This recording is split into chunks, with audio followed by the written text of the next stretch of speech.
એક છોકરો પ્રેમ બહુ કરતો અને પ્રેમમાં ગાંડો થઈ અને એનું અવસાન થયું. કિસાન યાત્રા નીકળી એટલે જેને પ્રેમ કરતો હતો એને પીડા થઈ. હા હા મારા માટે છે નાનું ખોળિયું ખાલી કરી દીધું. પણ એ શમશાન યાત્રા જ્યાં નીકળી ઓલી મેડી ઉપરથી આમ ટગર ટગર ટગર ટગર જોવે છે. હા હા ઓળખવામાં ભૂલ કરીને ગડગડતી દોટ મૂકી અને જ્યાં કબ્રસ્તાન હતું શમશાન યાત્રા કયો કે કબ્રસ્તાન કયો ને આવી અગ્નિ દેવાની તૈયારી હાલતી. માથા મડી પછાડવા. સાહેબ શમશાનમાં ગયેલું મળું કોઈ દી બોલે કરું મળતા બોલે નહીં કોઈ દી.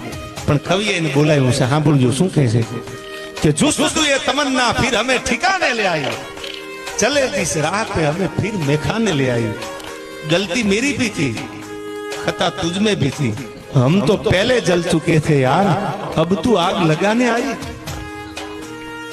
અમે તો જીવતા હળગી ગયા હતા. તેજે ઘા ઊંડા આપ્યા હતા ને એ ઘા હજી રૂજાણા નથી ને હવે તું શમશાને આગ લગાડવા આવ્યો છો હવે પાછી રહી જા એમ જીવતા ઓળખાણ કરી લીધો. પછી શમશાને જઈને એમ ન કહેતા બહુ સારો હતો.